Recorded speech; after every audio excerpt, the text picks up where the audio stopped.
Your boy Tim, the handsome liberal, if we can get this to work today. We're going to be talking about a tale of two different issues. One being, we're going to be talking about life under President Biden. Make no mistake about it, there's a hell of a lot of folks on the right and even folks on the left that believe President Biden has not been up to par, so to speak. So we're going to start out by talking about life under President Biden. How are you doing financially? How do you see the direction of this country? Because obviously his competition is going to either be likely Trump or DeSantis. And we'll be talking about it from a standpoint of, do you think either one of those gentlemen could possibly lead America in a better direction? Also, we're going to be talking about Stewart Rhodes briefly. Stewart Rhodes was just sentenced to 18 years in federal prison. He is the leader of, he was the leader of the Oath Keepers. He is now 18 years of Fed time. We know Fed time means you're doing like 85% of that. The reason we're bringing that up, that this 57-year-old gentleman got 18 years. Now, being 57 years of age and getting 18 years is nothing to shake a stick at. That puts him somewhere around, over 70, 75? Wow. But we're going to be asking this from a standpoint of, do you believe, because it's pretty clear when what happened on January 6th, although not potentially at the direction of Trump, was done to favor Trump.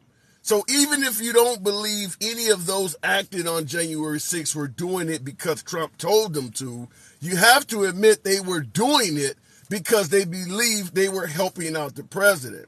So we're going to be asking, should President Trump have paid the legal fees for this Oath Keeper that's now received an 18-year sentence, or at the very least made sure his family was taken care of? Now, obviously, Trump has an incredible amount of wealth. It would be nothing to throw this family, a few $100,000 or whatever the case may be. But do you think he should have helped this family out?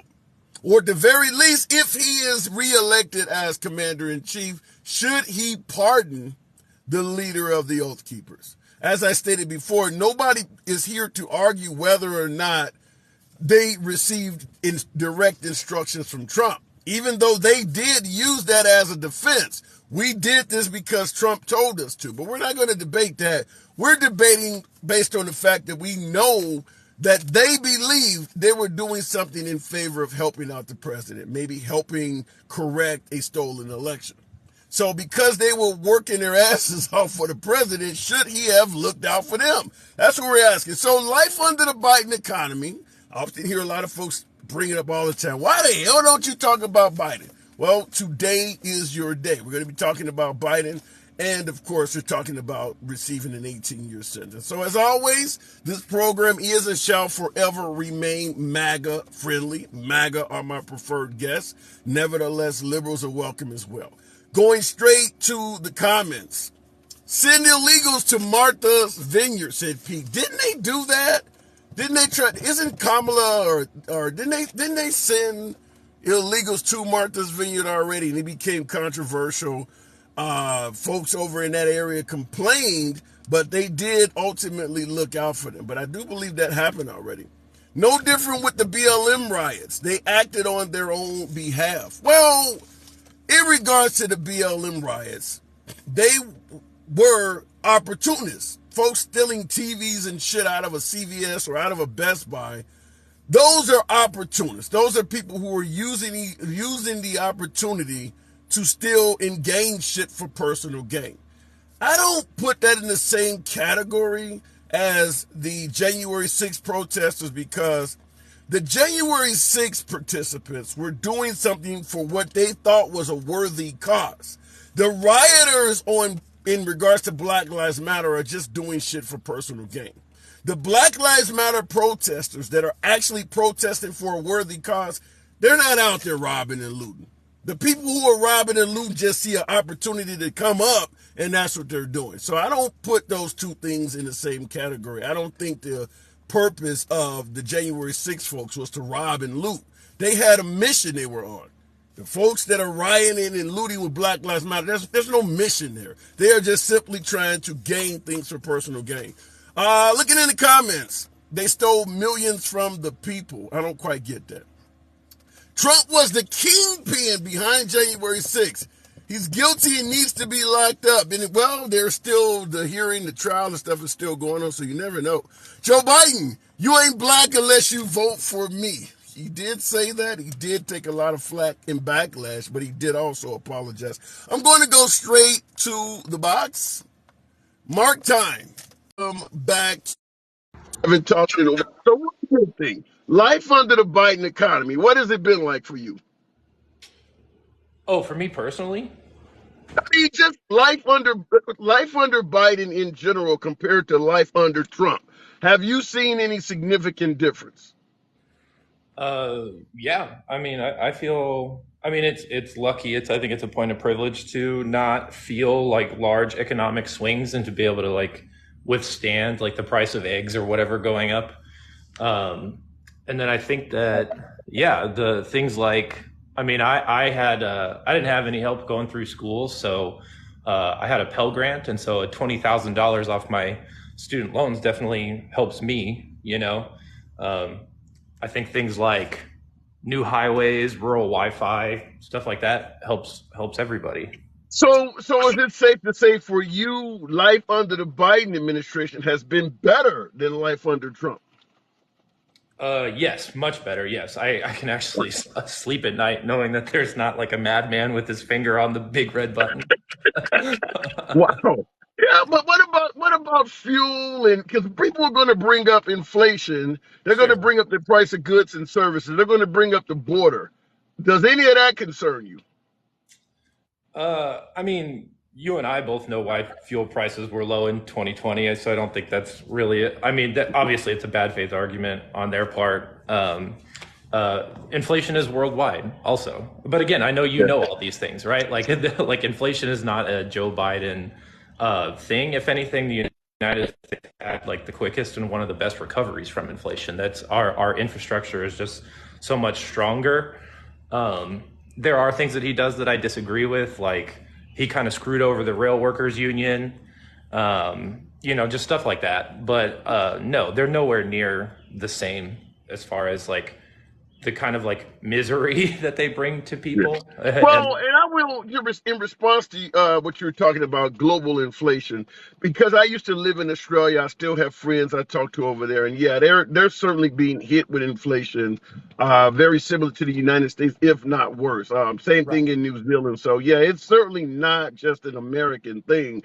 But what about the fact that it does appear on the world stage as if tensions between certain countries have risen significantly under Biden than they were under Trump? Many would suggest that under Trump, you wouldn't have a Russian Ukrainian war and things like that. Do you have any issue with that where you might find yourself fearing a major world uprising because Biden's in office? Um, Again, no, I think those are like, what is that correlation without causation? I think there's a reason that Putin didn't invade during Trump's presidency, and because he's his lapdog. They're friends. And no, and like if anything, like so Putin's original purpose for invading, right, was or his lie, his excuse is expansion of NATO. Well, NATO has expanded and added two new countries because Yeah. of that. So it's like the express purpose has failed. If anything, it made Joe Biden look really impressive on an international stage to be able to rally NATO, clap the worst sanctions that have ever been put on a country. Um, so he looks more like a leader because of those things that happened. Is it fair to be concerned about global conflict? Sure, but like China invading Taiwan is not something that has to do with Joe Biden. That kind Mm. of Well, what if China, when looking for the best time to invade, had the belief that Biden was a weaker leader and might not do anything, as opposed to maybe Trump trying to impress or trying to boost his ego, might respond differently. differently, sure, but like again, I don't think the like unhinged social media ramblings are a like I understand the like what was Nixon's like a madman with a gun theory of like you might be like scared that the United States would pop off, but I think the scarier thing is a calm, even hand. I think the thing that is stopping China from invading Taiwan is NATO and what Joe Biden has done and in rallying the West all together and doing so like impressively because the Russian invasion is failing, has failed because of that. Fair enough. All right, last question before I move on. I wanted to ask you. I don't know if you heard about this Stuart Rhodes guy, the leader of the Oath Keepers, just got sentenced for seditious conspiracy to 18 years. Do you believe President Trump should help this guy out at all? Because there's no denying he thought he was doing something to benefit the former president. Oh, absolutely. I think Trump typically burns people. You know, he's like well known for like not paying his lawyers and cutting people once they're like no longer useful to him. He has mentioned that he would pardon January 6 people. Like they put out that like creepy, weird cult song that he uses as Yeah, the the January national 6th anthem. choir. The Yeah, that, January 6th choir, yeah. so you just like out loud allying yourself with far right like fascist groups, I think Yeah. is insane. And then to actually be charged with seditious conspiracy kind of puts a target on his back of like you work your way up because it's a conspiracy. It's a whole organization of people and they got it from stand back and stand by all the way down. You know, they hear the violent dog whistles like fight for Trump, Trump's army. They get all that. They know exactly what they're supposed to do and they did it. So What about go forward, go to the Capitol building and go peacefully? You see him as promoting violence that day? I mean, I think you have to insert doubt, right? Like he Yeah. knows that there's a case of that everything that he does is recorded, right? So you need some sort of plausible deniability, but like rallying them there and the dog whistles that led people there, and like Ginny Thomas paying for busloads of people to be shipped there, or like other conservative organizations like TPUSA doing the same, like pushing in busloads of people who are stirred up, who are angry, who believe his lies despite like 60 lost court cases. You know, that the reason doesn't matter to them. They want to impose their will and their belief system on the rest of us. And when there's like one last shot to do it, I don't think it's like go and do it peacefully. It's the energy that brought them there Yeah. is a hatred because they lost. They feel the country slipping away from them, you know. Mm. All right. All right, Mark. Appreciate you coming on. I certainly could ask you a bunch of more questions, but I do got to move it on. Yeah, Always a good talk, man. great talk All to you. right. Have a good one. You too. All right. Looking in the comments. The courts refuse to hear almost all cases. Those are not lost. Well, here's the problem with that. The courts have a legal right to decide if they want to hear a case or not. If every American citizen that did not have their cases heard were able to just go around and say, well, the courts are on some bullshit, everybody would be saying that. You know how many folks out there want their cases to be heard? That's not something unique to President Trump. And we have to ask the question, why did so many judges feel that the information he was presenting was not worth listening to? Up to and including the Supreme Court, which has 3 justices appointed by him directly.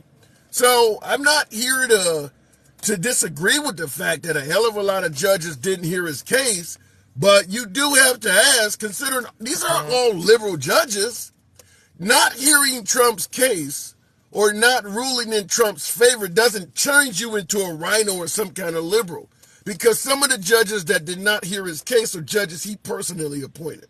Remember, surround yourself with the best and brightest, drain the swamp. These are people he appointed. All right, looking back in the comments, Connor says Trump is always a victim. Wow. Because the judges know if they back Trump, it's backlash coming. What the hell do you think we're talking about now?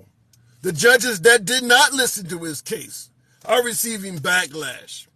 If you're dealing with a case against a former president of the United States, you're going to get backlash no matter what the hell you do. If you rule in his favor, the liberals are going to attack. If you rule against him, you guys are going to attack. There's no way to avoid backlash when ruling on a case involving a former president. All right, let me go back to the box. Tap the screen. You guys appreciate the participation already. Your thumbs are not lazy. Get your boy up to 20,000 likes. We'll keep it moving with the Jeep Gentleman. As always, we not block, ban, or censor anyone for their commentary. The fact that you might disagree with the host never means a damn thing here. So understand that. You get your point across. First Amendment free speech rights are always observed. Jeep, good afternoon. Hey, how you doing? Hey, I'm doing good. So what do you think? Life under President Biden, have you seen any personal difference in your life of any significance? Yeah, substantially, actually. I'm a military veteran, so some of his policies and changes that he's made post-Trump have directly affected me. There's been a decrease in veterans spending to support the veterans community after the fact through medical care and coverage and stuff like that. There's policies that he's supporting to try and reduce spending for the military, and that includes the veteran community aside from that. So yeah, I've seen some negative aspects directly affecting me. What about the notion? I have to, I'll have to come at it from both sides. I have to ask this. What about the notion that there is a hell of a lot of waste in the military? Well, and that's the other side of it is you have your veterans that you need to take care of because of their commitment to the government and their service to the country. On the military spending side, I completely agree that there is a substantial amount of waste that goes into the military budget for pet projects and a lot of research stuff where we have problems with our maintenance systems on our military equipment just to begin with. So if we could step away in part from the research and actually support what we already have as an infrastructure, just like with the country, money's not going into the infrastructure to maintain it. They want to look at new Green Deal systems rather than maintain what we already have. So do you also hold the military accountable then? In other words, if they're receiving a hell of a lot of money on one side that they're squandering, and then you veterans who have put your lives on the line, thank you for service, you veterans that have put your lives on the line are not being treated properly, perhaps it's the folks that you actually fought for that should move money over to protect you. Do you, or to help you, do you not hold them accountable? Oh, 100%, yes. Our military leaders are directly responsible to take care of, one, their oath of office to support and defend the Constitution and take care of the government. But at the same time, all of the American people and the military underneath them, they're directly responsible for our safety, our well-being, and our leadership. And if they're not capable of managing the way they should be, they definitely should be held accountable. And there are a lot of military leaders that have been relieved from their command service for dereliction of duty or inability to command. So there is a lot of accountability. Should there be more? I think there should. Yeah. Okay. Outside of the military, have you seen any other changes in your life due to the Biden administration? Have you filled up your gas tank lately? Oh yeah, I mean, but I joke, but yes, there's no, you're correct. No, there's no denying that fuel is more costly, but I don't know if it's to the point where it's really. I mean, I drive for a living, so I don't know if it's to the point where it's really causing some serious harm, though. Well, there's a trade-off of the amount of money we have to spend to import versus domestic production. One, the domestic production provides employment, which helps in the long run for the country as a whole. So could we relieve some of the burden of our fuel prices and stuff like that by opening up more domestic production, or not close the domestic production that he's already said we're going to stop doing? If it's already there, we already have pipelines, let's utilize what's already there. But under the points you made about him suggesting he's going to close like the pipeline and things like that, he hasn't done that yet. So the fact that fuel has went up is it possible that that's coming from OPEC and other folks speculating and making maneuvers based on nothing that Biden has really done? They're just doing it, maybe from scare tactics or whatever the case may be. But for the most part, Biden's fuel policies have not changed from Trump's. Well, there has been some, the policies haven't necessarily changed as much, but the speculations or the expectations of them changing will definitely drive an economy. If I say that I'm going to have a bad season this year for orange crops, orange prices are going to go up. Oh, there's not going to be as many oranges. Whether I say it or not, whether it's true, oh no, the weather didn't come in that I was expecting to come in, so I didn't get the freeze. So I actually have more oranges that I'm selling at a higher price. Okay. So let me ask you this. Do you think if we were to go back to President Trump, number 45, you think he could correct all of this? That's a tricky question because it's not necessarily one man that changes the government. It's an entire bureaucracy. His cabinet is what will define the changes, not necessarily the man himself. So the changes that have hit you towards to cause an adverse effect, we're not. So in other words, Biden is not responsible for all of the adverse changes in your life. Then, if it doesn't get blamed on one man, that means that Biden is not responsible either. Then, right? Oh no, I don't blame him whatsoever. Other than the fact that his cabinet is a terrible cabinet. They can't manage the infrastructure of the country. And that's where the problems are. It's not necessarily his responsibility. It's his signature on the bottom line. So yeah, he's responsible in the end. But as a whole, his administration is what has put the country where it is right now. Just like Trump. Yep. Trump's administration. I don't give Trump the credit for all the changes and things he did. It was his administration. And even though he had a turnover with his administration, if you have a business and you have a manager running a store that's not running a store productively, you fire the manager. You get a new manager. It's a business. So in other words, people don't look at it. So in other words, that example, if you got a store and the manager's not running it properly, you fire the manager. So is it safe to assume that you could use that in regards to President Trump? Because there's so much turnover and things like that. With him being the manager, he needed to be fired. But the production that the country was at is definitely better than it currently is in today's standards. Yeah, but you mentioned turnover and not being ran properly, though. Yes, because people that were in charge of portions of his administration were not doing their job. So him as a manager, i.e., the CEO of the corporate U.S., he did his job by firing those managers that weren't performing. Okay. But do you hold him accountable for also hiring those managers that were not performing? Oh, yeah, of course. Of course. We all make bad choices. The bad choice is if he doesn't fire that manager and keeps them working in the job when they're doing a crappy job. So I got to move it on, but before I let you go, let me ask you this question. When Trump promised to surround himself with the best and brightest, do you think he succeeded at that? Promises made, promises kept. Do you think he met that promise? Based on the results I've seen from the economy and from the country as a whole, yes. Do I think he made mistakes? Yes. But as a whole, I think he made the correct choices for the majority of his choices, yes. Okay. Fair enough. What about Dr. Fauci? He didn't reappoint Dr. Fauci. He kept him on the COVID task force.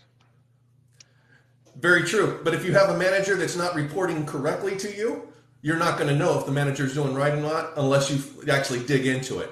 So Fauci is a unique case all the way around because he's spanned multiple administrations, yet he hadn't been fired in multiple. So if he's telling you lies that I'm making $50 million at this business and the business is only bringing in $1 million, until you break it down and actually look at the reports, you have to trust that your manager's telling you the right information. But here's where that here's where I get confused with that. Even if Fauci is lying, how is it that MAGA is yelling out fire Dr. Fauci at every rally? They know he's not the right guy for the job. But based on what you're saying, Trump was falling for it, even though all of his supporters with a hell of a lot less access knew that this was the wrong guy. That almost makes Trump look incompetent. It very well could. The downside is we have to now go back to the fact that this is a political game all the way around, and you have donors and supporters that fund your campaign. If you make all the right choices for the country, you're not going to have any donors or any supporters whatsoever, because you're making the choices for the people, not for the corporate side. And that's the game that they have to play back and forth. Whether you're Republican or Democrat, it's the same game. You have donors that keep you in power. If you don't support them to the extent that they ask, then you're not going to be in power, and you can't make any changes whatsoever. So 100% correct. And that's why a lot of folks want to get money out of politics, because you're making it clear that you are beholden to people who give you money. Jeep, appreciate you coming in. Good talk. no problem. I appreciate it, brother. Thank you again. I'll see you again soon. Absolutely. Anytime. All right. Looking in the comment section here. This is one of those guys that think he can run a country like a business. Classic Trumpster.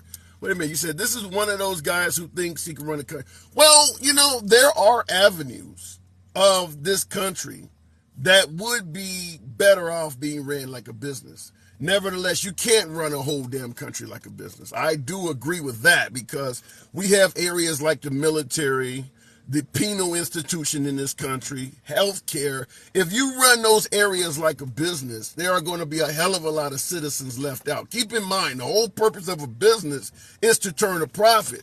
It's not to do goodwill. It's not to be sympathetic. It is to turn a damn profit. You don't want the penal or the justice system operating on a turn a profit basis.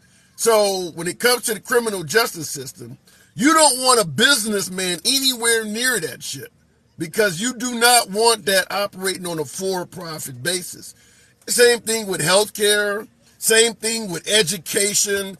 We've had a hell of a lot of higher learning institutions in this country that were for-profit based, which is why you got a hell of a lot of people with useless degrees and a whole lot of student loan debt. So there are areas where running the country like a business is not good for the country. And I look in the comments, Seymour, I can't pronounce that, but you said our prisons are for profit. That is true.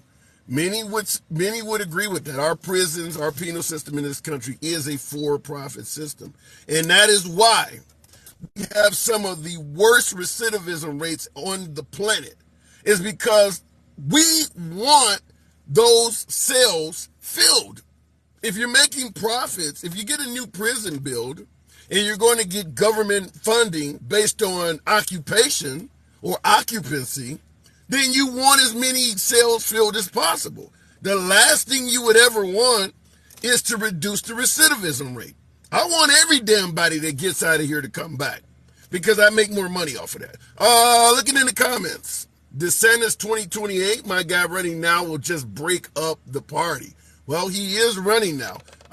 Going back to the box, tap the screen, get your boy up to 30,000 likes if that's possible. This is the backup page, so we got about half as many people in here as normal. Xmo Joe.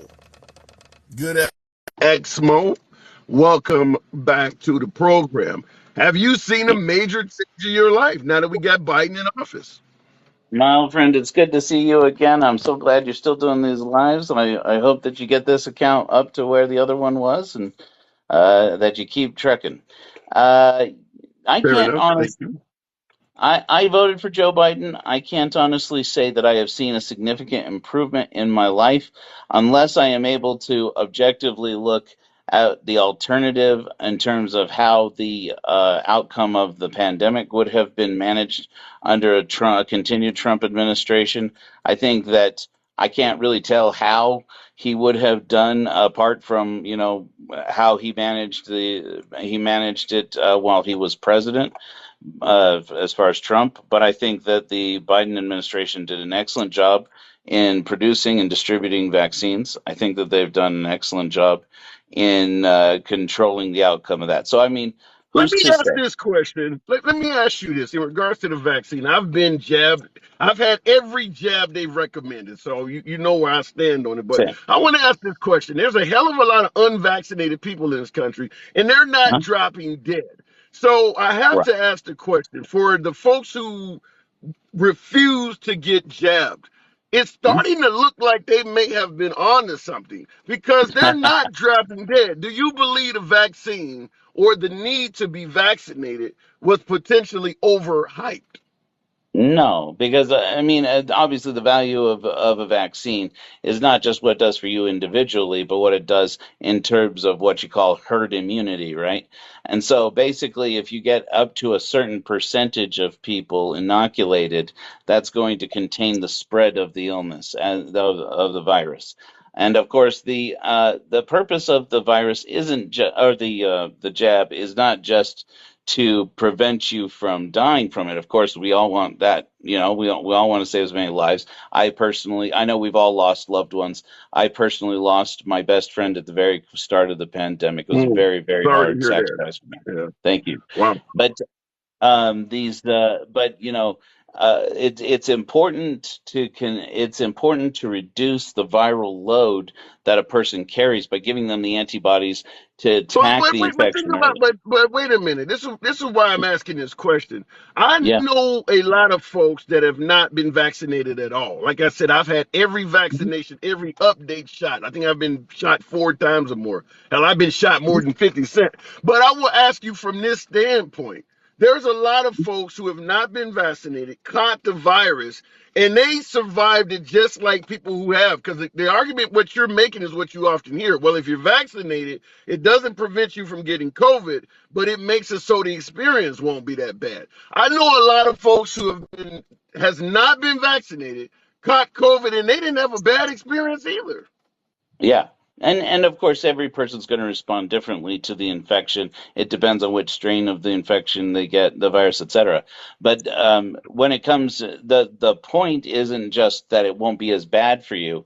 The point is that it reduces the amount of time in which you are contagious, and it reduces the likelihood that a person is going to come into contact with another person who has it. Now, as far as people who get it and then survive and don't and do well, those people build antibodies. I mean, they get the most So, natural automatic so inoculation you that are, there is because so getting the illness. you are submitting to the natural immunity side of things as well. Then, Oh, even the CDC and Dr. Fauci and everybody else said that was always part of the plan. The problem is that when it is so widespread and you have people who are contagious without even knowing they have the infection, that you could be a carrier for so long. Like at the beginning, you remember they said that they were able to show that you could be a carrier for 2 weeks before you had symptoms. That meant that people were out there contacting, and you couldn't blame them for contacting it to other people. They didn't even know they were sick. yeah. And so and so if you can reduce that, from weeks and months down to days or even hours, then you reduce the Well, probability here's of. what I mean. Here's what I mean by overhyped. You had folks being facing the threat of termination.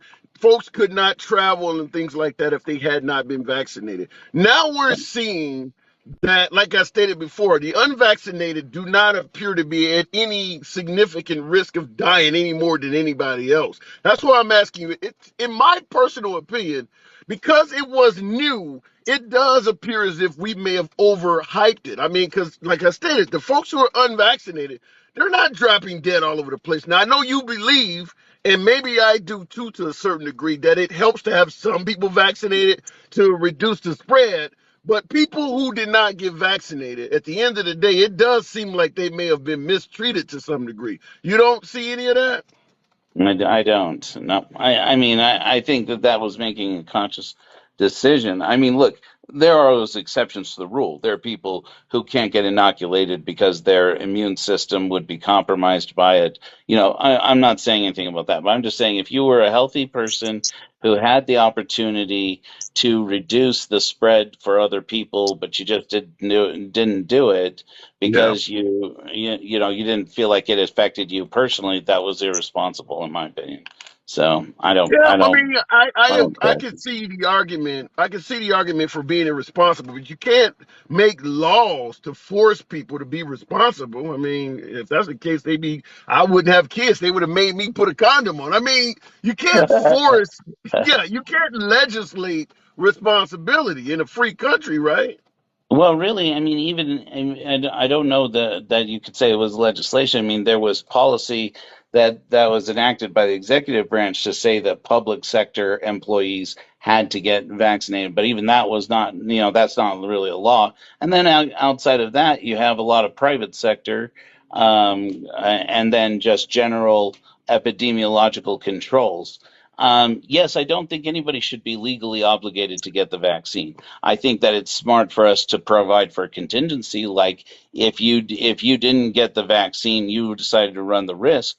Maybe you run the risk of the cost for treatment, and the insurance company isn't required to subsidize that healthcare cost. My opinion, but All right. All nobody's right. sending me to Congress. Before I move it on, at the end of the day, you do believe President Biden would have been a better commander in chief during a pandemic than say Trump. Yeah, just for the communication factor, because of how Donald Trump lied about the coronavirus outbreak for so long, saying it wasn't Give going me to an example. happen. What lie did he tell? Give me an example of a lie that he Well, he told said, about this. no, I'm sorry, I didn't mean Biden, Trump. I meant, did I say Yeah, Biden? Trump. Oh, Give me an okay. example of Okay. a lie that Trump told about So, like, during the you remember pandemic. that Donald Trump said that they were only 15 at the early said there are only 15 cases in America. Soon there will be zero cases, and then he Yeah. had to stave that off for the next year, saying, "Well, yeah, eventually." Or his saying by the time summer comes around it'll be gone, or his saying the states that are doing lockdowns, they're not doing it to save lives, they're doing it to politically harass him. He lied about it again and again. We know from Bob Woodward's tapes that he lied about. He admitted to Bob Woodward, Yeah. yeah, I just didn't. He said I didn't want to incite a panic. And it's like, okay, but you still have a responsibility to communicate honestly and clearly with people about the risks. That doesn't, yeah, if you're deliberately lying during a pandemic, that does not sound like an America First policy. All right, Exmo. Can I I asked can you I to give just me an throw one example. thing? Yeah, I asked you to give me an example. Apparently, you had a hell of a lot of bullets in the gun. I think those were all pretty good responses. All right. Can I Catch you make on the this next real one. brief? Can I just make Sure. this real brief thing? I just want to Sure. talk about the veteran that you had on a minute ago. Look, we all have our differences in political opinions, but I don't know a Democrat who isn't concerned about veterans in this country. A lot of Democrats are veterans. A lot of Democrats have family and loved ones who are veterans. And we're all concerned about it. And right now, it's especially important that we get our facts straight. Joe Biden's proposed budget for this upcoming year expands the VA budget by $138 billion, something like that. $121 billion. I mean, it puts $139 million into VA research programs. Meanwhile, we're having this debt ceiling debate, and the 22% cut that the Republican Party is proposing to discretionary spending, that includes veterans benefits. Now they'll say, wait a minute, we know it doesn't say veterans benefits or VA anywhere in the actual bill. Yes, that's true, but a 22% across the board cut, even if you said that was all discretionary spending, means you're definitely cutting veterans benefits. All right. And the VA has come out to say there's a published list of all the things they'll have to cut back on if they just had to comply with a general 22% cut on their budget. And that's not something that our veterans can afford in this country. I'll, All right. I'll leave it at that. Fair enough. Come on back anytime, man. Thank you All very right.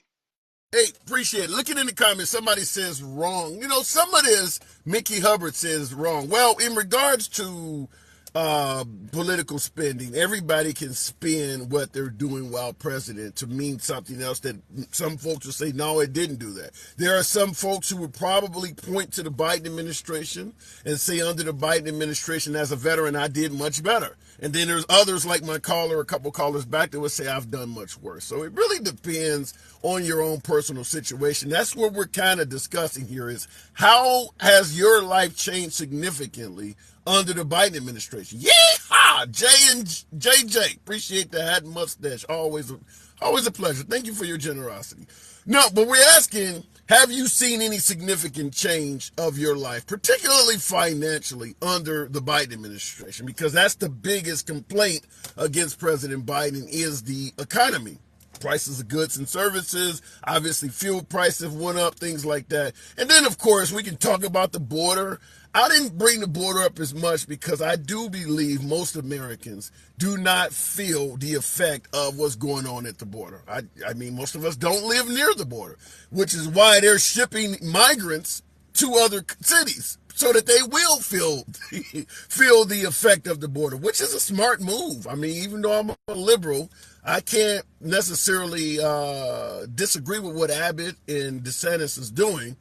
It's horrible to do that to the migrant.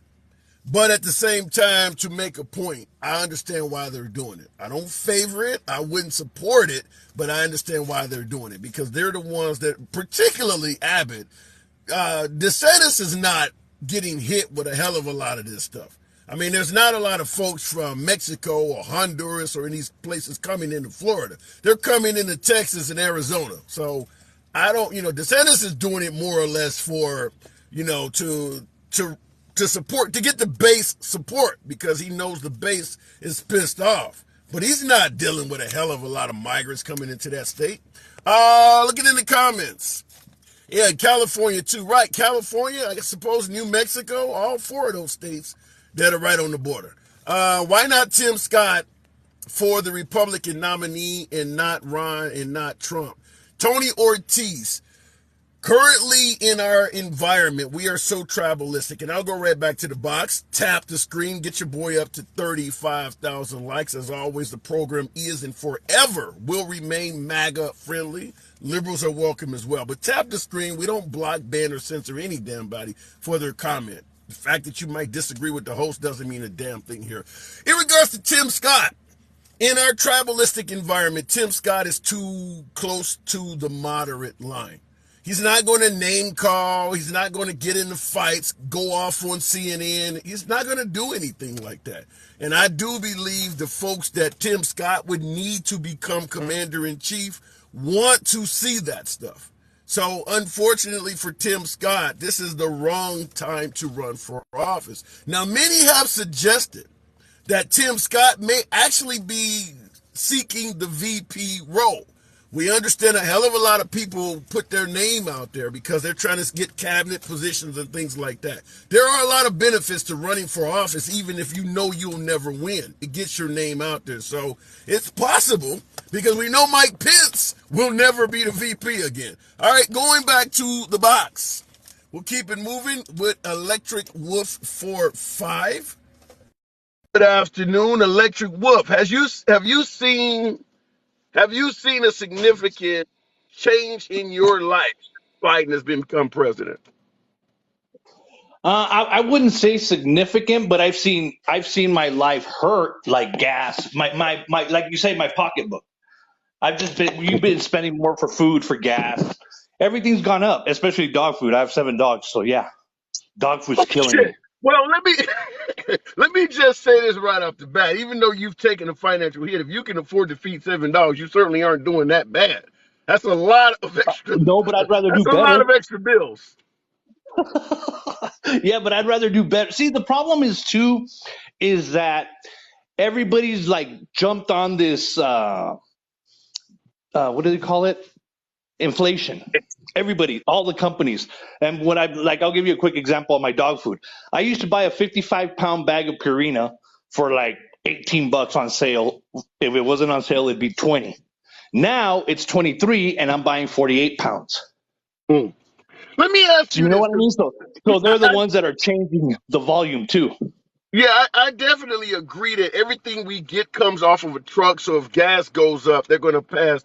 You're going to pay more for every damn thing because that's how they're moving it around the country is via truck. And we're And yeah, trucks, and we're kind of paying double too because we're paying more for less. And I'm not just talking about dog food. We're talking about spaghetti sauce, yeah, everything, spaghetti, everything. you Yeah, know, everything. And the thing is, no one talks about that part. And as a Republican, I mean, that pisses me off because that's capitalism. But these guys are taking advantage of the situation too. Some of the companies are. well, You, and that's what I want to talk about.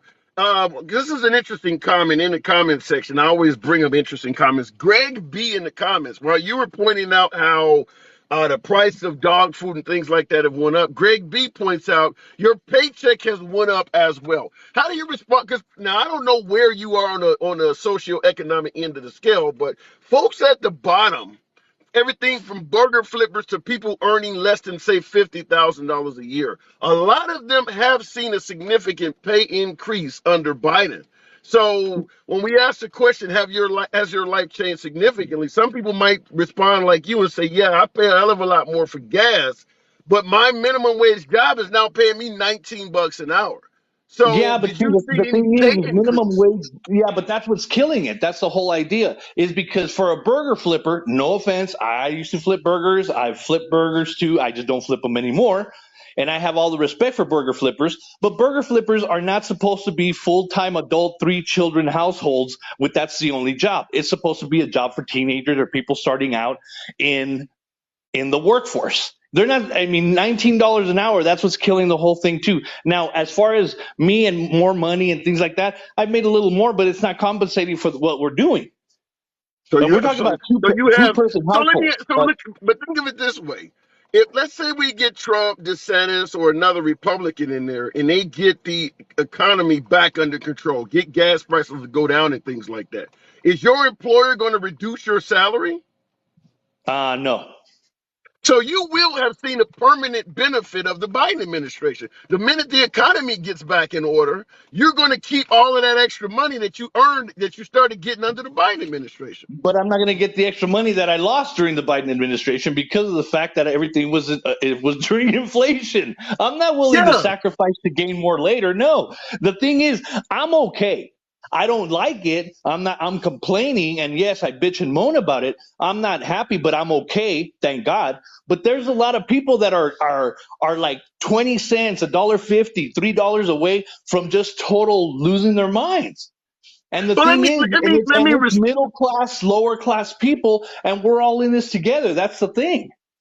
yeah, and I want to You respond to something you talked about. The burger flipping job is not for, having children and a family. I hear that oftentimes when you hear the liberals talk about going from minimum wage to a $15 an hour wage, which is what was happening under the Trump administration. You don't hear people crying out for a $15 an hour minimum wage now because under Biden it essentially has happened. But under Trump, that was a common response. What you're talking about, burger flipping jobs are not meant to pay 15 bucks, is not meant to live off of. they're not. Now, but here's the issue though. When you look at jobs under the Trump administration, not now because wages are so much higher, but if you look under the Trump administration and you look at jobs paying less than 15 bucks an hour, let's just be honest, it was not just burger flippers. We're talking about school bus drivers, factory workers, hotel folks cleaning your hotel rooms. We're talking about CNAs. There was a hell of a lot of career-oriented jobs paying less than 15 bucks an hour. It was not just burger flippers. No, and I Even agree. right now, But the thing is, that's where you have to that's where you have to make the decision whether you're going to be able to take that job or not, or maybe you should stay in school. Maybe you should have stayed in school. Maybe you should keep going to school. Maybe you should get yourself the education that you need. But the problem is that people want more money for less education, and that's not going to happen. I mean, and I'm not talking about college either. I'm talking about nursing programs, welders, builders, electricians, all these people. It doesn't take college to but make a great living. But if I'm working an honest 40 hours a week, because we don't want people on welfare, we want people to get off their ass and work. If I'm I agree. working an honest 40 hours a week as a CNA or a school bus driver or a factory worker, shouldn't I earn a wage that I can live off of as opposed to what you stated? Well, maybe you need to go back and get some more education. Well, yeah, but Shouldn't we pay those take a people job. properly?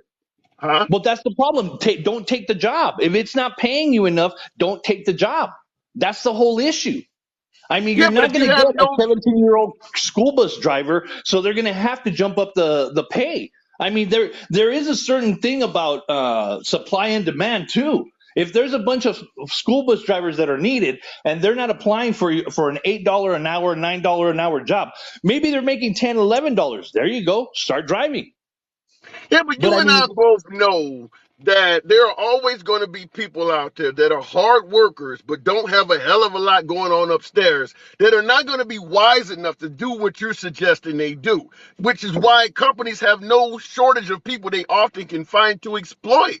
There are a lot of folks who will work as hard as hell for you for 40 hours a week, but they're not wise enough to try to get promotions and all of that other stuff. They still yeah, need to eat. They still and I need to eat. agree. Yeah, no, and I agree. But Handsome, you got to remember, you're. It's not exploitation if you're participating and you're choosing to participate. That's the thing. I mean, not everybody is dumb. You know, a lot, and I understand people are like, I'll quit my job today and I'll get another job tomorrow. Which I understand they can do that, but they're not going to quit today and go tomorrow for a $100,000 job, $150,000 job without any experience or education on the matter. The thing is you So, have a lot of people that are just like the whole quitting and they can quit whenever they want. I'll go live with my parents, this like that. That's the way a lot of mentality is. Doesn't mean they're dumb. It just means they're not motivated. well, And I'm not saying motivated or everybody. not, okay, let's go with your argument. Whether they're motivated or not, at the end of the day, they still need a roof over their head and they still need to eat. So Yes, sir. if I let's say I got a multi-million-dollar business, like how Walmart started out. I got a business Yeah. like Walmart where we're making a killing and we got a hell of a lot of unmotivated people, as you put it, working for us. You're okay with that because they're not motivated to climb up the ladder, right? Well, I mean, they can climb up the ladder in that corporation, but they chose to work there. That's what I'm telling you. Yeah. They have to. You have to come up with an idea whether, or you have to make a decision. I need to work. I need to feed my kids. This is the best I can do. But when a lot of people that are saying this is the best I can do, why is this the best you can do? Because you decided to quit school. You might have decided to just get out of high school altogether. You decided to smoke dope instead of going to your class. You decided to just mess around without instead of going to school in college. You might have blown your college financial aid on a new car and never went to class and you failed out. That's your responsibility. That's your Here's fault. People need here's to take where responsibility for their positions. Yeah, here's where I disagree with you on it. And I agree you should have personal responsibility, but here's why I have an issue with it. If I have a business and I can hire a bunch of those people, as you said, that are unmotivated and they need to take responsibility, and I'm paying them $8, $9 an hour, at the end of the day, because they still need to eat and they still need a roof over their head, what they're going to end up doing is coming to the taxpayers and asking the taxpayers to subsidize their low salary. So you're holding them accountable for not getting an education, but on the back end, out of your tax money, you're also paying for it. So me as a And business that's not owner, fair. That's not right? fair. That's the whole idea. It's not fair. Why should we subsidize something that someone made? See, because you're trying to lay the blame on the multimillionaire, on the company that's paying these people. And I understand. Like I'm just a big believer in a flat tax. That's So beside the point. what are you going to do? Let But them starve? If a person is unmotivated and they're going out working an $8 an hour job and they're not trying to climb the ladder, do you just let them starve if they can't afford rent? well, the You thing know, you is, let them be okay, now homeless. that's where you have to look. First of all, in this country, no one is as bad as other countries. So they're not going to starve. There's always going to be a situation. But now that's where you start going into charities. Where are the charities? Where are all the You people and that make I both all this know. money? You and I both Huh? know the only reason they created entitlements is because the charities have never been sufficient. Certainly for minorities. Ain't Okay. nobody gonna donate a bunch of money to people on the south side of Chicago. That O- ain't gonna Okay, happen. let me ask you. Let me ask you, why is it that we don't hold charities accountable like you want to hold the government accountable? Why? Why are all these? And I'm talking about the church too. I believe in God. I'm a big believer in God. I was raised Catholic, but I don't believe they should be a tax-free entity, especially if they're not giving up their money. to Well, take care of the people who are downtrodden. And downtrodden, I mean poor, that they don't have a job, or they're mentally ill, things like that. I mean, and even people that need work or need their electric bill paid, things like that. That I'm in I on don't see if how you're going that to help. works. But that's what charities are for. I don't see how. Let me tell you why I don't see how that works. I got to move it on. I will give you the last word, but I will say this: I went to church on the south side of Chicago. Now, Yep. the south side of Chicago was a poor area. When I'm there, we go to church. Everybody in the damn church is poor. So if we need the church to help out the people, what are we going to do? Give tithes and then say when church is out, I want my money back?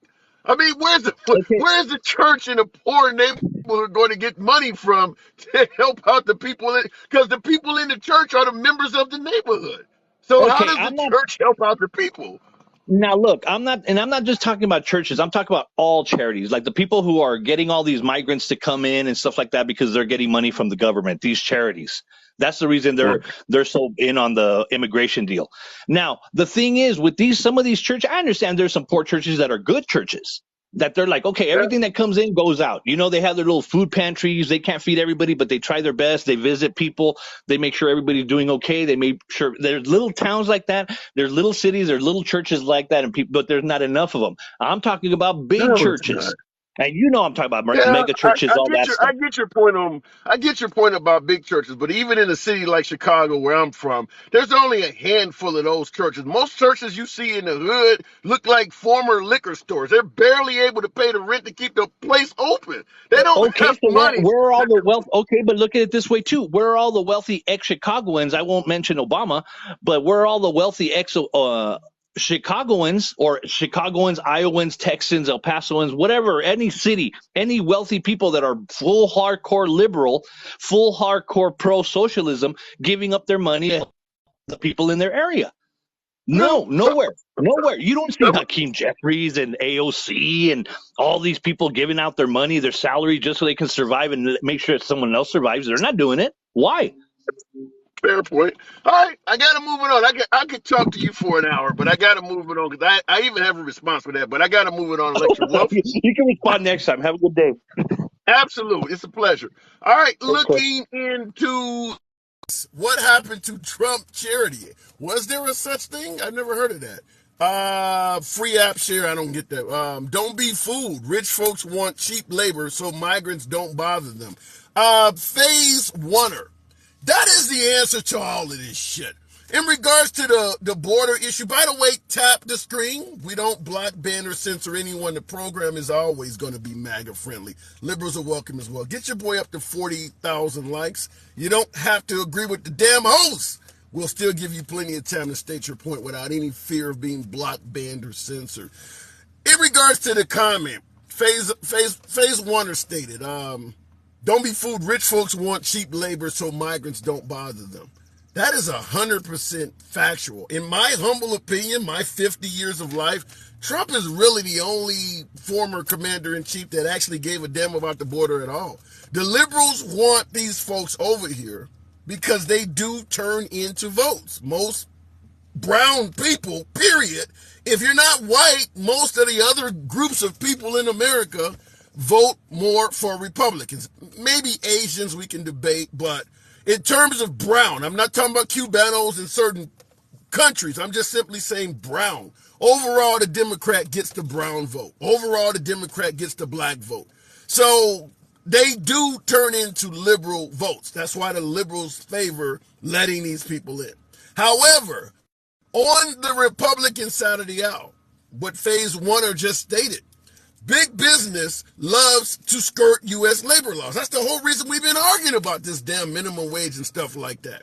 George Bush, they do jobs no Americans want. Ronald Reagan gave tens of thousands of them amnesty, which is why I'm saying Trump is the only person that's kind of an outlier on this.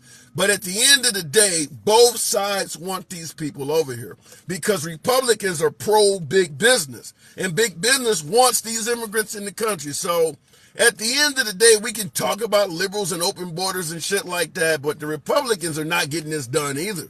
They're not going to get this done.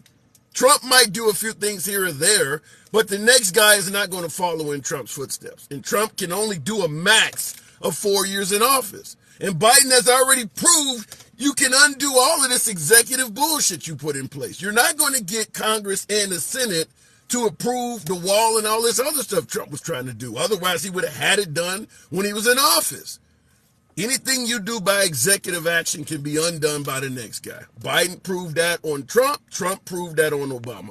All right, going back to the box, tap the screen. Get your boy up to 40,000 likes. Let your thumbs not be lazy. Mojado. Good afternoon. Welcome to the pro. Your life changed? Have you seen a significant change in the quality of your life under the Biden administration compared to the last guy? You don't recognize me? My little Now I favorite do. raccoon. My little favorite Now I raccoon. do. Yeah, Yeah, then you. Oh, my talk to me. life has changed. Oh yeah, I love it. I love it beyond Biden. I like it. I So like what it. was your Why? life like under Trump? What was your life like under Trump to favor Pure Biden's hell. changes? Pure hell. Black and brown, we was all pure hell, honey. He that W white man don't like us. What do you I think? gotta ask you, even as an African American, I want to hear your take. What about your life as a minority was pure hell? What was Trump doing specifically to make your life pure hell under his administration? Well, let me see. He didn't like none of us. He didn't even like his own damn people. The poor ones. What makes you believe Trump does not like Are brown you and black people? seriously? Are you I, seriously gonna ask me that? And I your ass did is not black as have you hell. on the program. Come on now. Even if I agree or disagree, I'm not going to have you on here without not letting you get your point across. I need Well, to hear from you it's why like you're this. saying that. It's like this. Okay? It's like this, my little favorite man. He didn't like none of us. He called the Mexicans R word. You know what I'm talking about, because I don't want to get bananas, you know. And R he's and like, M, R and yeah, M. Yeah, he said the R&M. Mexicans are R and M's. Yeah, Yeah, I heard. I do. R&M, that they can't, and stuff, and all the immigrants are the bad ones, and all the drug dealers. But yet, the WY man is the one that's pushing the crap in the United States, though. Go figure. But Like wait a minute. know? In defense of President Trump, he said Mexico is not sending us their best; they're sending us their R's and M's. But that's not talking about brown people that are already in the country. He's talking about folks that are coming here illegally, He right? didn't like us. Come on now. He didn't, come on. He wouldn't say that about the immigrants. You don't say that about nobody. If you're not, the R word, I can't say that word, but if you don't like, if you like the people, why would you talk shit about the other people? He don't like none of us. He's fascist. That's why, Still, like I said, he's fascist. I hear the point you're making, but I'm not hearing you give me a good. Let's go with black people. What makes you think he doesn't like black people? Really? Africa's a shithole. Africa's a shithole. Go back to Africa, the shithole. Yeah, remember Mm. that? Yeah. Yeah. You like when he said about putting the people in behind the cop cars, bang them on the head. Remember? Oh yeah. Now that there you go. Oh Okay, now we're yeah. talking about Oh that was reform. There BLM. we go. BLM is a joke. Oh, there's good people on both sides. BLM is all about what? What was BLM about? Police brutality. Oh, there was no police brutality under Trump, he said. Yeah. Just knock Okay. him in the head. You Mm, feel me? Get yeah. over it. You know what So though? Let me tell you something. They done pissed off the fascists, GOP, aka done pissed off the LGBTQ, the black folks, the Mexicans, and everybody else, right? They did. They done pissed them off. If you think we had a blue wave in 2020, they're gonna go through menopause in 2024. I tell you, they are going to see the blue come out full force. You think I'm laughing? You that think was I'm joking?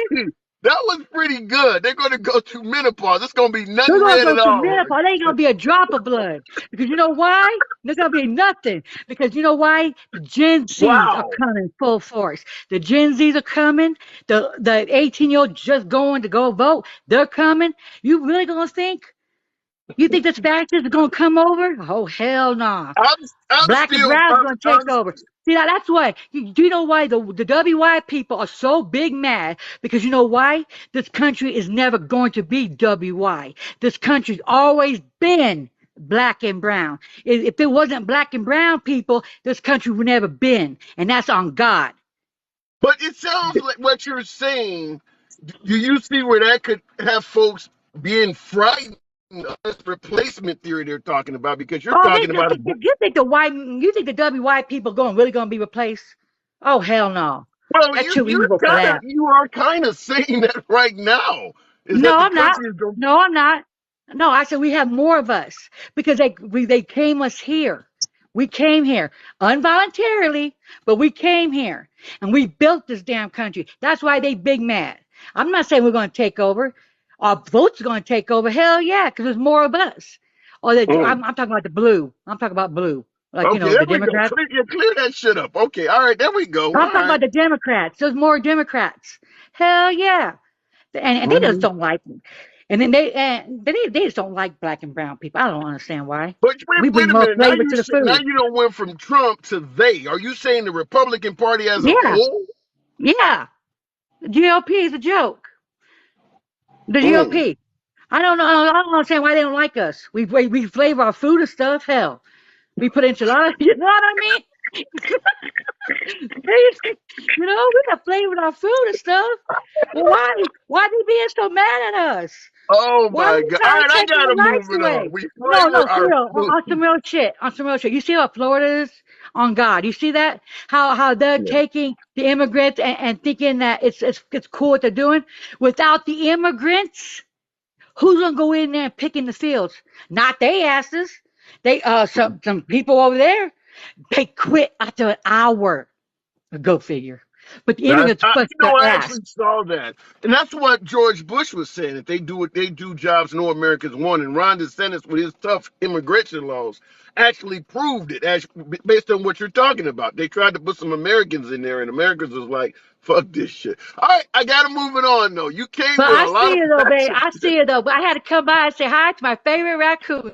You know I be playing with your and I ass. don't know why But I'm you being keep real though. calling me that shit. But come on Good back job, my anytime. home. You get my little homie. But I gotta tell you something on for real. It's gonna be menopause 2024 because people are done pissed off. The All biggest right, blue wave ever. I see all it. right. See now that statement, I'm. It's not going to be anything near a red wave in 2024. It's going to be so dried up, they're going to be menopause. That is a hell of a statement. I ain't heard nothing like that. I get a lot of wild statements on it, but that shit was hilarious. All right, let me keep going to the box. Wow, it's going to be menopause. She killed it. She killed it. All right. She thinks she is gangster, says Mike Kidder. Yeah, she beat the hell out of me. All right. Phase one, yeah, I'm not cutting grass, getting on hot roofs in the summer, etc. You know something? In regards to the labor that immigrants do in this country, I think that even folks who want the border shut down do realize that. I mean, think about it. The same folks that suggest that we need to stop all of these folks from migrating to this country are often among the crowd that talks about people nowadays don't want to go out and work and do a regular job. And I'm talking about burger flipping and shit, not cutting grass in 90-degree weather or going on hot roofs. So even folks that are in favor of controlling the border probably will admit that those jobs that the immigrants are doing, picking fruit and all of that, yeah, people ain't gonna want to do that. That is true. That if we cut off the amount of labor coming in from overseas, not overseas, but over the border, yeah, I don't think you could replace them with enough Americans. Certainly not with the way they get paid, with the money they earn, where they got to be tend to a house. Ain't no American gonna want to do that. You're not gonna find a lot of Americans doing that shit. Unless you want to let a few of them out of prison or some shit, you're not gonna find average everyday Americans that are willing to work for the wages that we pay illegal immigrants and folks who have newly migrated to the country. That is true. Looking in the comments. Mason Aubrey, you're the most honest host I've ever listened to. Wow. I love that because most think I'm full of shit. Appreciate that. No, listen, we try to give You know, even though I go, you know, you see the name liberal, we try to we try to remain as unbiased as possible. I am willing to concede a hell of a lot of points that folks on the right make, which is why I often make it clear my preferred guests are MAGA. I like to let folks speak. The purpose of the hat, we often hear people ask, what the hell you got a hat up there if you're liberal? I personally believe Republicans, conservatives, and definitely MAGA do not get a fair shake in the mainstream media. I believe that. Just simply from talking to them, I've gotten banned a hell of a lot of times. And I do believe that no matter what a person's opinion is, they should be allowed to state their opinion just like you are allowed to state yours. So the purpose of the hat is to let folks know, MAGA in general, that you can always get your point across here. It doesn't matter that the host is left or something like that. Your opinion, your First Amendment free speech rights are just as important as everyone else, which is why I make the solemn promise I will never block, ban, or censor anyone for their commentary. Looking in the comments, Sammy Allen asks, who banned you? Hell, I've had YouTube videos banned. I've been banned on the app numerous of times. I've had statements made from folks in my video section banned numerous times. I've had banned a lot, banned a hell of a lot. Hell, and also, if I concede certain points that I believe are correct on the right side of the aisle, hell, even some of your own friends and associates will ban you. We're in a tribalistic time of a tribalistic era where you have to toe the party line. If you give any type of concession at all to the other side, people are pissed off. How many folks looking at the Trump administration, for instance, how many folks conceded anything to the liberals and were instantly called rhinos, or criticized Trump and was instantly said, well, you're just a liberal hack? Folks don't want you being willing to talk to the other side.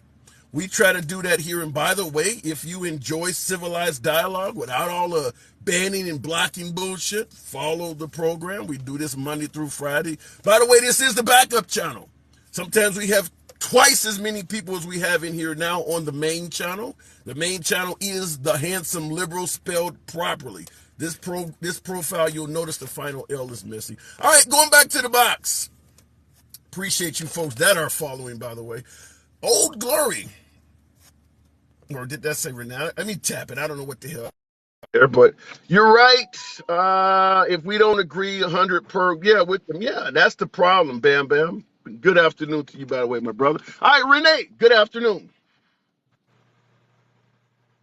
Renee, are you there? Okay, we must have had a guest holding that does not appear to be there. Moving. Can any Democrats tell me what Trump did wrong? This country was so much better with Trump. Well, think about some of the social issues that we're concerned with, and think about where Trump lies on those social issues. You know what African Americans are complaining about. They've complained about the same shit for probably 60 years. Where did Trump lie on those issues? You think African Americans think the issues they've been complaining about, Trump is the guy to fix that? Now, if we want to bring up HBCUs or something like that, that's a different argument. But that's not donate money to HBCUs is not what African Americans have been traditionally complaining about. There's a reason why Black Lives Matter shows up every damn where, and it's not to riot and loot. Where does Trump stand on that? So it depends on what your topic is, but we'll keep it moving.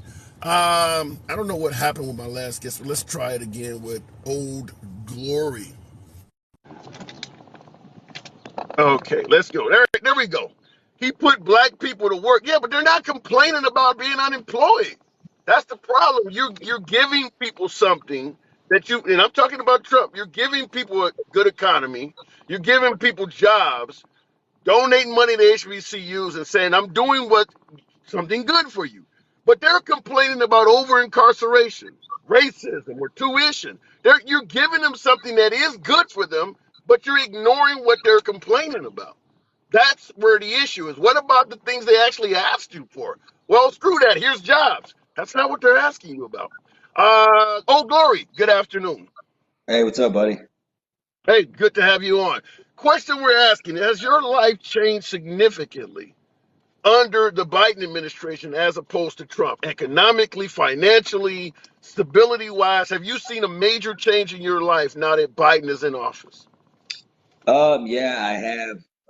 from a financial standpoint. I think he made some pretty bad decisions early on in his presidency, primarily keeping the economy closed down for most of 2021 when, Trump's plan was to open it back up had he been reelected, and we wouldn't have saw the inflation rise to the level it did. So yeah, I've been affected there. And then if I look across the globe and what's coming down the pipeline because of his lack of leadership on foreign policy, I mean, he's united all of our enemies, to the point now that, there's a serious threat opposed to the homeland. So yeah, I mean, I think everyone's life's been impacted all around by this administration. Well, some of that, like when I asked you, has your life changed significantly? If he's uniting, say, China and Russia, that's not really affecting your life right now, at least. That's not affecting your life at all.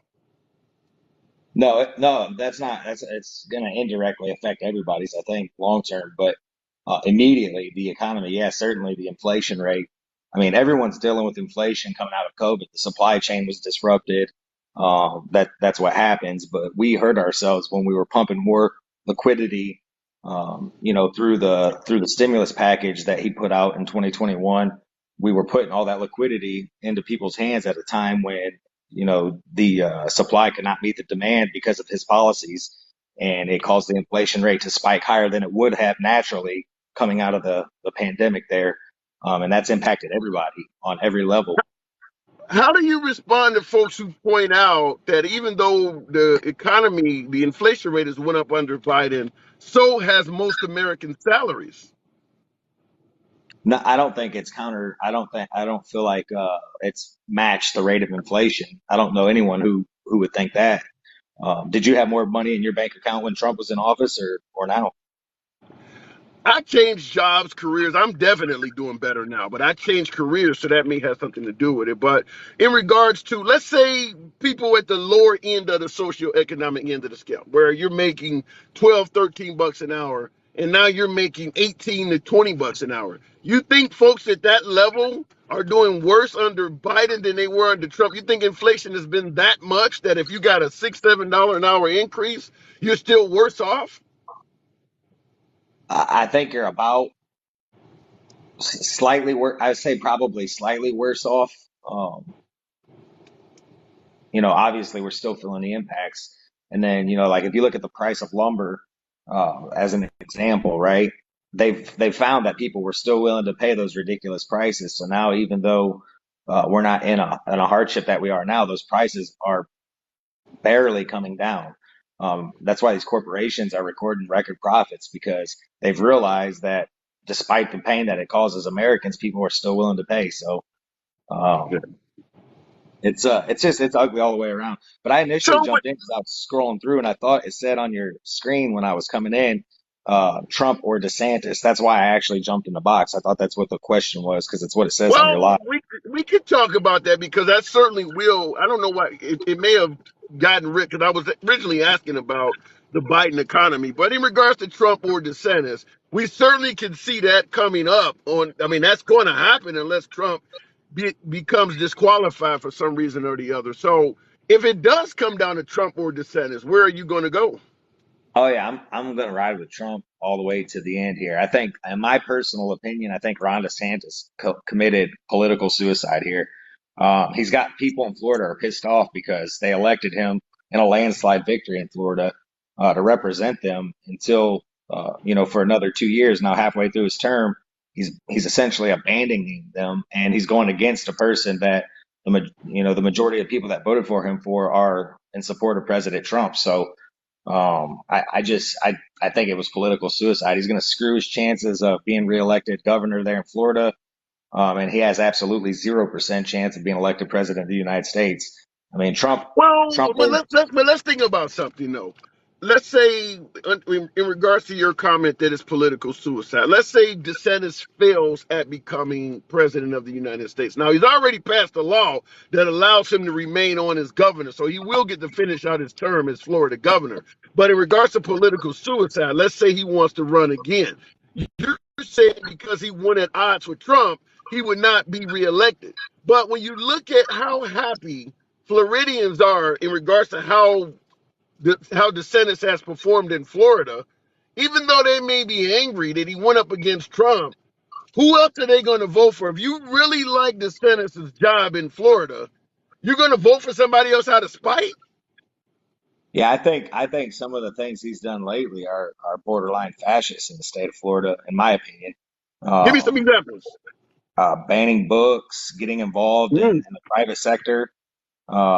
That's just that's not the American way, man. I mean, when you start to get government into the private sector and start to put mandates because you don't align politically with private companies like Disney, I don't agree with Disney and the shit that they put out there whatsoever. And my option for showing that is just simply not contributing to their profits, right? That's how you handle that in America. You don't put restrictions on them because they don't align with you politically. That's a fascist tendency, and Well, I don't let agree me with it. ask you this. And as a liberal, I totally agree with what you're saying. But let me ask you this: are we pointing out the potential failures of the DeSantis administration with Disney and, like you said, getting involved with businesses and things like that? Are we able to point that out because we have Trump at the leadership, at the helm? If Trump, for instance, was totally disqualified, let's say legally, or he had a health issue or something else where he could not run, would the same issues you're pointing out on DeSantis still be as harmful to him? Do you think the Republican Party would suddenly forget all of that Disney stuff and get behind DeSantis? I think that a large population of the Republican voter base probably likely would. I myself would not. You actually got a Democrat that's running that I would consider vote for, Robert Kennedy Jr. I've been Oh my following. God. I've been following him closely, man, and I love what he's saying. Aside from his history with vaccines, Conspiracies. yeah. Yeah. Well, I mean, I don't know that they're conspiracies, right? A lot of the shit that he says, wanting to disband the CIA. If you look at the speech JFK gave days before he What was the assassinated, hell? Why would you disband the best intelligence agency in the world? Why would you are they disband though? the CIA? Are they though? That's my question. And do they always have America's best interests in hand? Because a lot of the reports they put out with bad information led us into some pretty bloody wars as a country. Um, I and a don't lot, dis well, let me say this. I don't disagree that America is oppressive, offensive to a lot of countries. We start a bunch of bullshit. I agree with that 100%.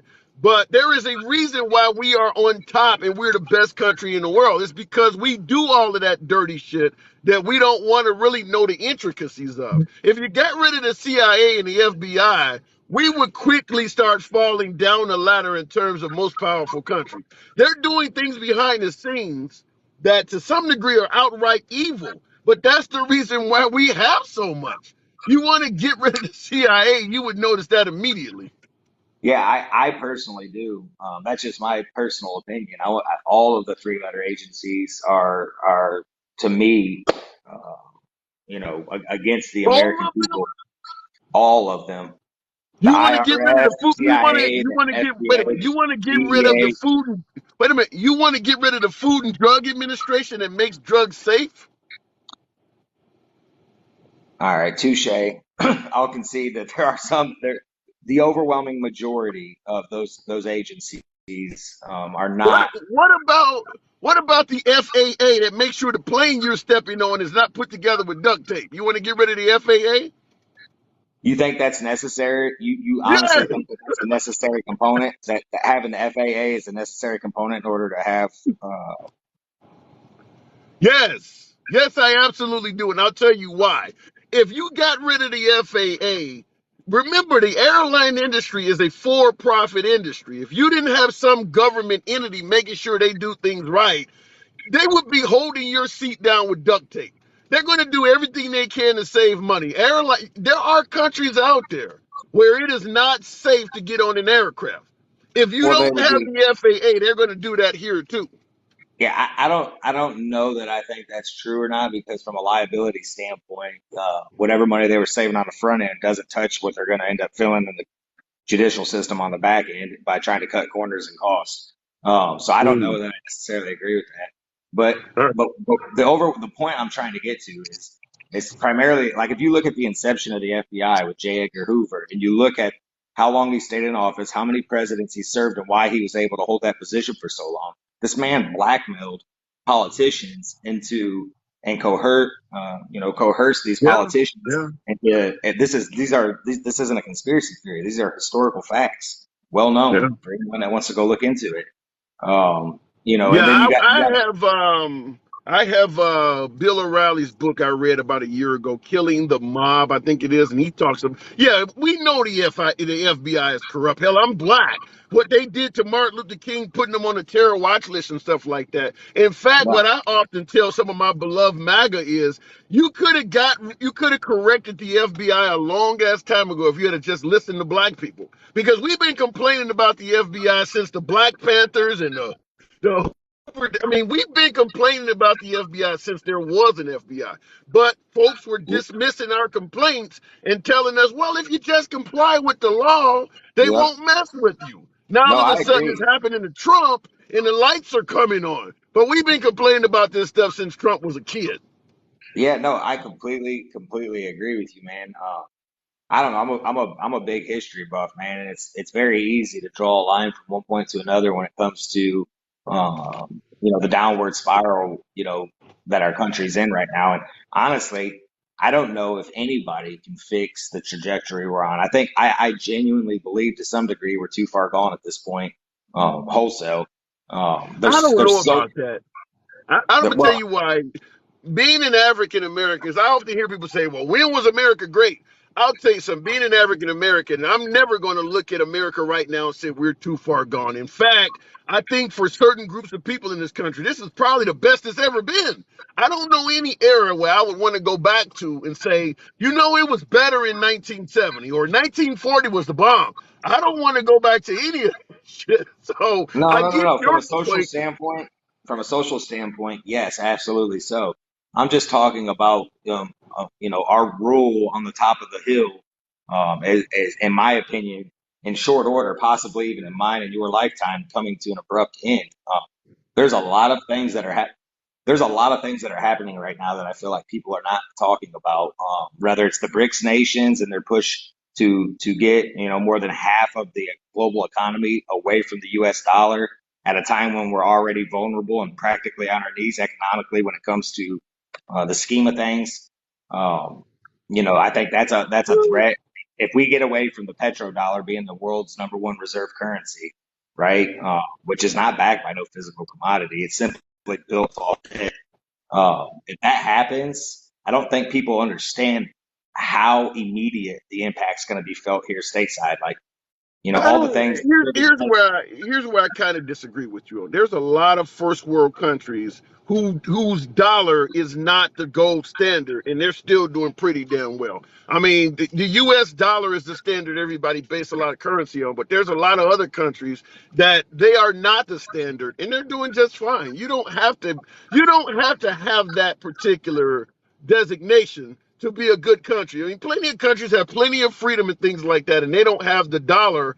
Their dollar is not the leading currency. What country could you point to one as an example? I lived in Australia, and I think that to some degree, that actually is a better country on a lot of levels than America. I lived there for 5 years, and yeah, there's nothing you really would want to do in Australia. I mean, in America that you can't do there other than maybe own an M16, or an AR-15 or whatever. But for the most part, there was no interruption to freedom living in Australia. I've been to New Zealand many times. New Zealand is another country that I don't see any degradation from moving. If you move from America to New Zealand, I think you'll be just fine. Yeah, so you're comparing other Western countries or Yeah. countries that are part of Western Alliance, though. I'm talking about other countries who are not tied and directly linked to the U.S. dollar in a way that props them up. The ripple effect of the U.S. dollar collapsing, it won't only be felt here in the United States; it'll be felt globally, short term, but long term will go to the victors of that. And I think that will likely be at this point China. I mean, it's a possibility. I can't say that for sure. I mean, I hear what you're saying, but I mean that's something we'll have to see. I mean, when you talk about BRICS, what is that? Britain, Russia, India, and China. I mean, they No, have it's their own. Brazil, They have a right to do Brazil, that. It's Brazil, Russia, Brazil, Iran, yeah, not Britain, yeah, Brazil. India, Brazil, Russia, India, and China. Yeah, China, not Britain, Brazil. Yeah. and South Africa. But you have 14 new applicants that we know about and 12 who have yet to be identified publicly. And most of those are the OPEC nations, right? Who control, the majority of the world's oil, who are starting to sell for the yuan, which is Chinese currency, as opposed to the dollar. And they've already applied to become members of the BRICS nations. So there's a lot of moving parts happening right now, and I feel like it doesn't get a lot of attention here stateside while Well, people focus I on gotta social move it issues. on. I gotta move it on. But at the end of the day, can you blame them? Look at donations: Brazil, Russia, India, China. Look how we've been treating them. Can you blame them for wanting to get away from the U.S. dollar? Give you the last word. No, no, I can't blame anybody. I think our country has a very, very ugly history, and a lot of the things that we hold near and dear, or that we like to, hold on to as like some sort of moral high ground, is hypocritical based on some of the actions we've taken. So no, I'm not surprised. In fact, I'm surprised it took this long to get to this point, Right. based on some of the Well, choices that's our your government made. CIA. It took that long because the CIA that you want to disband, they're the reason our dollar has been the gold standard. They've been doing shit behind the scenes to keep us on top. You disband the CIA, BRICS is going to become a lot quicker than you think. I gotta move it on, though, old glory. All right, buddy, you have a good day. Absolutely, absolutely. All right, looking in the comment section. They will never turn down the U.S. dollar. Greg B., I don't think it'll happen in our lifetime. No, I don't think the U.S. dollar will falter that quick because of the CIA and the FBI and things like that. Also, too, keep in mind, right now, America still has the most formidable military force, and that in itself is worth money. Period. We can provide protection. We export weaponry and things like that. We have the good shit. The drug dealer with the good shit is always going to have customers. So I don't think that this is I mean, I can see where it will develop. I can see where it's beginning to develop, but I don't see this being a major issue like that in our lifetime. I don't, but I might be wrong. Keeping it moving. The U.S. dollar has not served us any good as ever. That is true. What did I say? Is Bonjinkos. In regards to Africa, because folks are pointing out how much China has pretty much gained ground in Africa. They're doing a lot of business with the Chinese over in Africa, and a lot of Americans are suggesting we should be fighting because of that. Well, look how we've been treating Africa for the last several generations. In addition to the fact that we took a hell of a lot of manpower from that continent during the slavery era. But we didn't make it up. We talk about the reparation issue in America, and there's never going to be reparations in America. Well, Africa didn't receive any reparations either. So at the end of the day, no matter how you feel about this shit, I mean, you can't blame Africa for looking towards the Chinese. Maybe they'll treat us better than the Americans. We've been pretty exploitative towards Africa, exploiting them for their resources and things like that. We have not treated that continent very well. So I can't fault Africans for looking somewhere else for a better business partner at all. I can't fault them for that shit. Looking in the comment, our dollar was 24 pesos under Trump, now 17 under Biden. I can't speak on that. I don't necessarily know, but we'll keep it moving. I think Bob Paytner had been in here. Appreciate you holding on. So I says I like to watch. Like that. Slavery is still going on in Africa today, as well as gun smuggling and drugs. And think about that. Slavery is still going on in a lot of countries. But what is the reason why they're doing it? Who are they selling the goods and things like that to, that they're forcing people to mine lithium, for instance? They're forcing people you've seen blood diamonds. They're doing that stuff, and who is exploiting it? Who is receiving the benefits of all of that shit? That's what I'm talking about. Okay, Bob Paytner did not come on. We'll keep it moving real quick. You're right about Africa and most countries that the U.S. has gone into. Right. That's the point I'm making, is that the U.S. has a horrible track record. It's made us rich. It has made us very well off. But there's a lot of oppressed, destroyed countries in our wake. There's a lot of countries that are living like shit because of it. Some would argue Haiti Haiti, the poorest country in North America, has a lot of U.S. ties to why it's doing so bad. So I can't hate on anybody trying to better themselves, even if it's not with the United States. Let me keep it moving. I don't know what's going on there, but let's try with Rainy. Good afternoon, but they are free. Yeah, that is true. They are free to some degree. On the world stage, I don't know. Rainy King, good afternoon.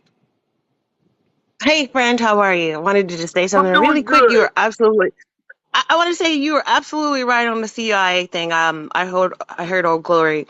I think you're right. Our not just the CIA, our military. We will never let our dollar be devalued. We will go and blow up a whole lot of people before that shit happens.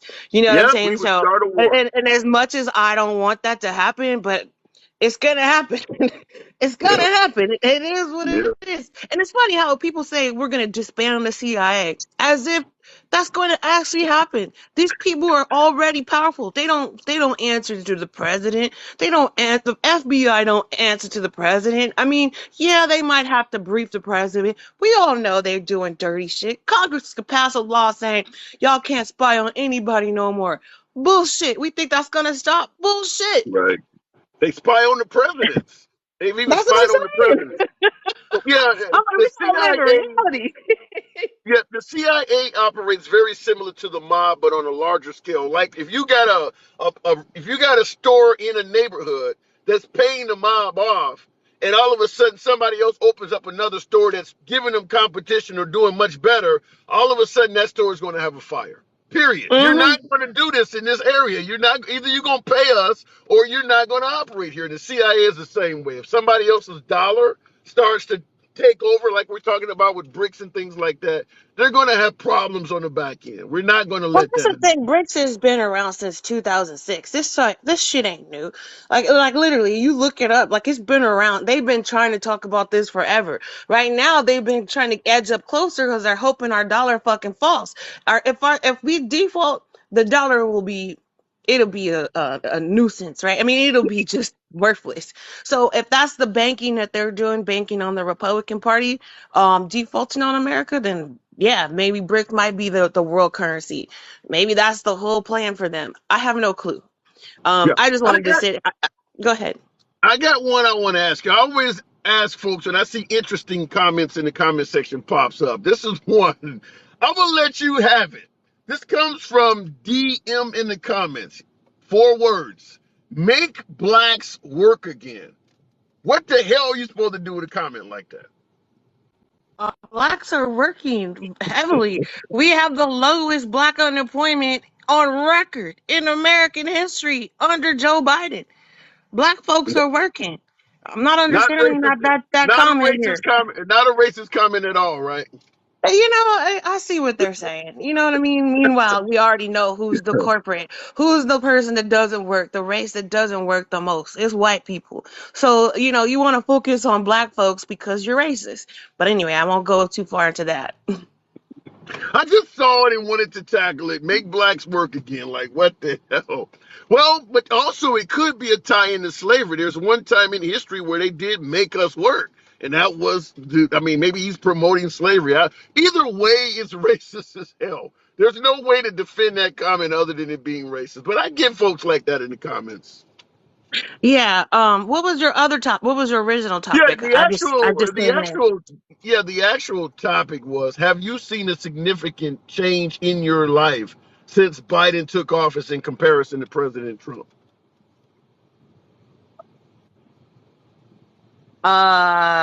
In terms of what, like the country? Economics, just any change at all. And by the way, JJ, appreciate the hat and mustache. I mean, just let's go with economics. Have you seen finance as your bottom line? Has that changed at all?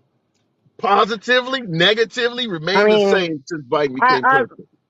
I work really hard, and I make over 6 figures. So I don't know. I probably should. You shouldn't ask me that. I've gotten raises since Biden's been in office.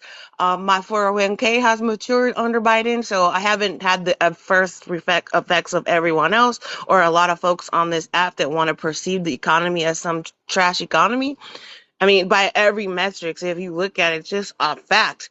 The stock So market is you're higher doing under. so you're financially better under Biden than you were under Trump. I am. Hmm. You don't hear that often.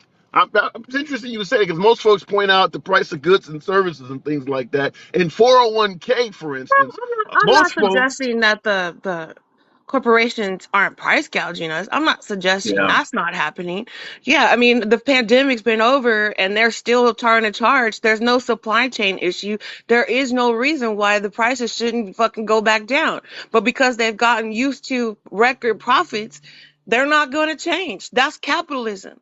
And then once Yeah. everybody acknowledges you live in a capitalist society where the government cannot regulate free market, this is what the Republicans are all about. Free market. This is what's happening. This is what Yeah. you vote for. You people vote for this. So in other Democrats words, want to the control the shit. Democrats want to tax the rich. Democrats want to do all types of shit, that benefits the people, not the rich. Mm. So in other words, the increase of goods and services is more a product of price gouging and corporate greed than the Biden administration. Am I getting that correct? Absolutely. You can't Yeah. tell me these companies, every company in this country is at record profits for the first time in Yeah. their company's history, and you say that's a Biden fault? No, they are taking advantage from the pandemic. I I mean, don't if disagree with that. nobody sees that, that's just absurd to me. Like they are literally because they can. I People's don't rent disagree. is going up. People's rent going up because they can, right? They have 2 years off with, the government paying people's rent and shit. Now they can jack up rent.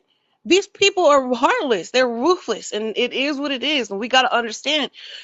You might not like Joe Biden, but it's none of his fault, in my opinion. But I know you got Let me callers. run this. Oh, Let me run sure, this go one ahead. by you straight out of the comments. This is coming from Gilly. That's an interesting point. How come the View, talking about the four ladies on the View, Whoopi, and Oh yeah, yeah. and, yeah, the View says blacks are still suffering today, but you're saying just the opposite. This individual is asking, why do you think that the View, which is a pro-minority show, three of the hosts are minority. Why do you think they're suggesting that African Americans are still hurting today, but you're saying otherwise? They're a talk show, right? Their job is to talk about stupid shit all day long, right? And I told Okay. you I'm on the opposite side. I think my people are the bomb. I think we are running shit, wrecking shit. We are doing great. I don't see the black community like most people see us. I see us in high. I mean, literally. Again, I'm a numbers person. The facts are the facts. You can't tell me the lowest unemployment for black people, and then we have the highest small businesses opened that are black owned businesses under Joe Biden in his 2 years in office. You cannot tell me we are all suffering. We got more black people in high roles in the government than any point in history. We got more judges. I mean, I don't know. It's just the shit ain't adding up right. It's not adding up right to say now. Do we have a small amount of people that aren't doing as well as others? Yes, just like white people. But I mean, trailer parks are literally full of white people. So I mean, you can't say the whole white race is fucking doing bad. No, I'm not gonna judge the lowest common denominator based on the majority of my race. My people as a whole are fucking doing great. So that's all I'm gonna say on that. All right. All right. Appreciate you Love coming you, through. baby. Always a Have a pleasure. good one. Absolutely. Girl, good talk. All right, looking in the comments. Rainy King, yep, flat. What it says here? Inflation in gas prices, which you allege aren't Biden, happened well, in regards to what the last caller stated, I do believe there's price gouging happening. There's a lot of things that we're criticizing President Biden for that are, for the most part, speculation, where he's talked about doing something that could be harmful. Many folks would suggest, like closing the pipeline, but he hasn't done it. Like, for instance, the open border comment. Most of Biden's border policies are still Trump related. But if you listen to folks criticizing Biden, you would really think he's made a complete 180 of Trump. And he hasn't. His his statements made it sound like he was going to do a 180 degree of Trump, but the policies of Trump are still in place. Many of them are. In fact, the COVID, what did they have? They had a pandemic policy in place because of COVID. That just rescinded it last week. So most of Trump's policies are still in place. The people are coming because they think Biden is more friendly to them. We can deal with that argument. But policies of Biden, most of them are still Trump's. Maybe Biden realized some of the shit he planned was not in our best interest and kept the things that Trump was doing in place. But he's getting credit for the things he's suggesting as opposed to the stuff that is still in place from President Trump. Let me know, because the pipeline, for instance, he hasn't officially shut that down, but he's getting credit for doing it. Looking in the comments here. Thoughts on the interest rates. They suck. Trump is not the answer. Sorry he had his time. Biden, I have my issues with him. Blade Runner, 1906. That's a very common sentiment. Most folks do believe we should not have a Trump versus Biden rematch. It should be totally new people. Liberals are not big fans of Biden, but they'll vote for him as opposed to Trump.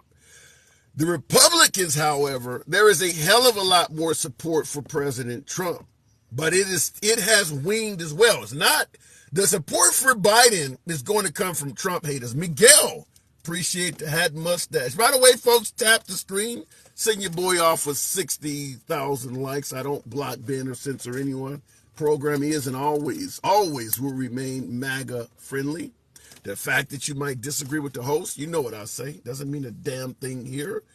Always feel free to come on in the box. You'll get plenty of time to state your point without any fear of being blocked, banned, or censored. Nevertheless, this is indeed a lunch break live.